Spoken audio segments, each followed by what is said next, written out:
Mauro Cid abriu o bico num depoimento, contou tudo, tudinho. A melhor estratégia de defesa é permanecer em silêncio.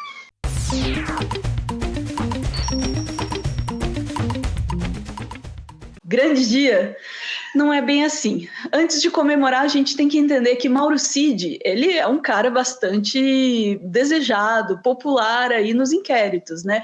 Ele é ouvido em mais de um inquérito. Outro dia ele foi ouvido sobre as fraudes no cartão de vacinação dele e do Bolsonaro, né? Aquele caso lá em que foram produzidos atestados de vacinação falsos, e aí tem todo o desenrolar dessa história acontecendo.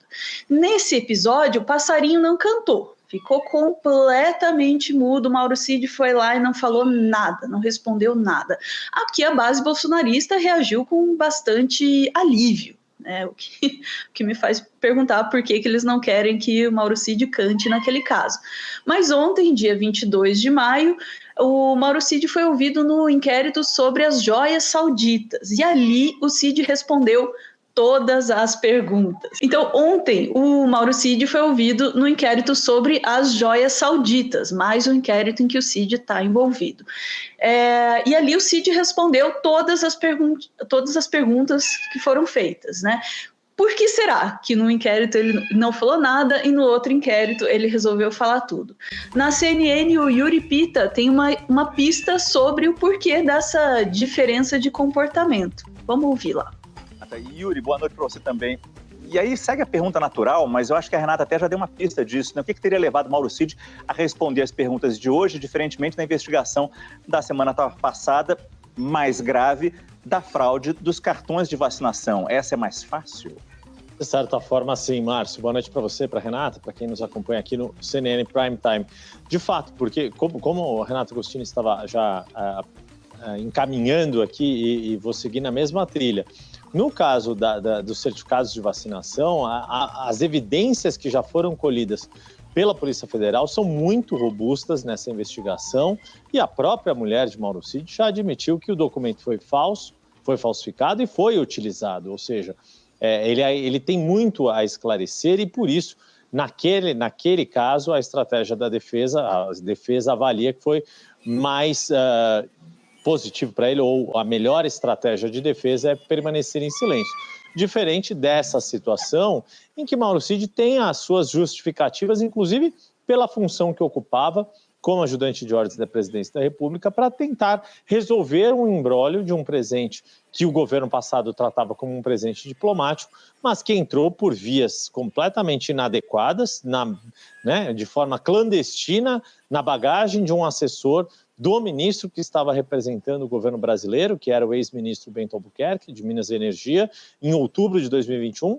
Não foi declarado isso na ocasião à Receita Federal, daí a apreensão.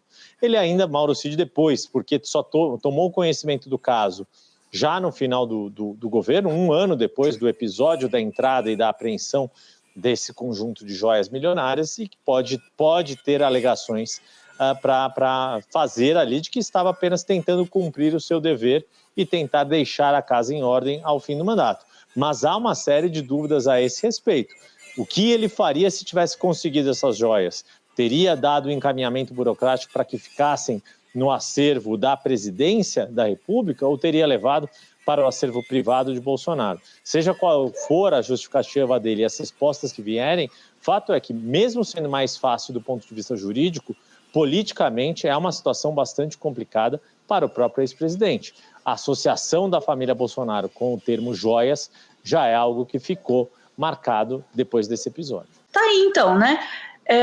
A gente tem uma boa hipótese, né, levantada ali pelo Yuri Pita, né, de que a diferença no comportamento do Mauro Cid entre os dois depoimentos poderia estar ligada a uma estratégia de autodefesa, né, de evitar aí de se comprometer no caso dos atestados falsos de vacinação, porque ali, de fato, ele está com a boca no botija, assim, não tem como ele falar qualquer coisa que não vá se incriminar diretamente e se dar muito mal. Mas aí eu vou dar a dica pro Mauro Cid, hein?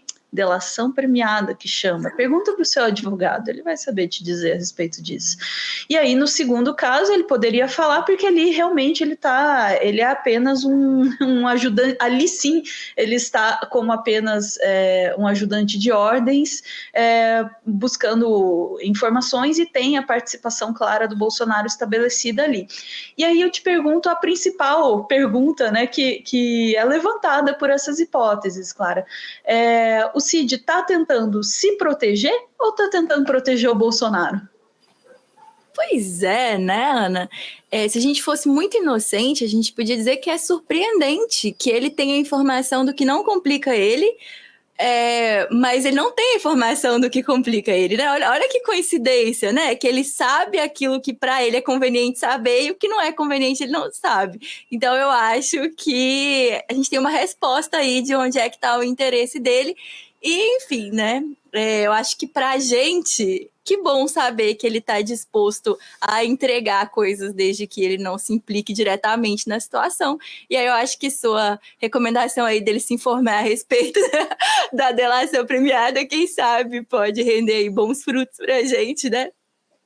Pra gente que espera por justiça, né? Exatamente. E nesse caso das joias, sabe uma coisa que ficou me passando assim pela cabeça quando eu ouvi essa hipótese, né, de que no caso das joias ele está abrindo mais o bico e no caso da vacina menos, e daí seria para se proteger. Eu me pergunto como a base bolsonarista recebeu esse abrir o bico também. Daí a questão é essa, né? Como a base bolsonarista recebe isso? Porque a gente está falando do ponto de vista do Cid, do ponto de vista dele, falar sobre as joias, aparentemente ele não se importa, porque ali ele acha que ele não vai se dar muito mal, porque quem estava cometendo um ilícito ali claramente não era ele estava, né, só ali levando o recado. E ali no caso da vacinação não quer dizer que Bolsonaro não cometeu um ilícito, né? Quer dizer que o Cid, ao obedecer, também cometeu, né? E aí a questão é, será que ele está disposto a incriminar o Bolsonaro? Ele está disposto a soltar tudo? Você acredita? Olhando na carinha do Cid, com aquela franjinha que faz a... Eu queria acreditar mais do que eu acredito, Ana. Mas, assim, a gente fica com a esperança, não tem como. A gente fica com a esperança. Da mesma forma que a base, eu imagino, seja desesperada, a gente começa a ficar esperançoso. Mas, peraí, será mesmo que o que é que será que ele vai conseguir falar? E o que ele vai dizer aí, né? Será que se ele conseguir essa delação, será que ele está atrás disso e ele está disposto a entregar? A gente espera que sim, deixa eles desesperados para lá. A nossa medida aí tem sido assim para mim também. A nossa medida de felicidade o desespero da base bolsonarista. Quando eles estão assim, correndo de um lado para o outro, se desesperando, você fala, opa, tá bom, isso aqui é bom. Vem aí. Não sei se algum dia eles vão aprender a não se desesperar, a fazer mais poker face, assim, mas eu acho que não, eles não têm essa...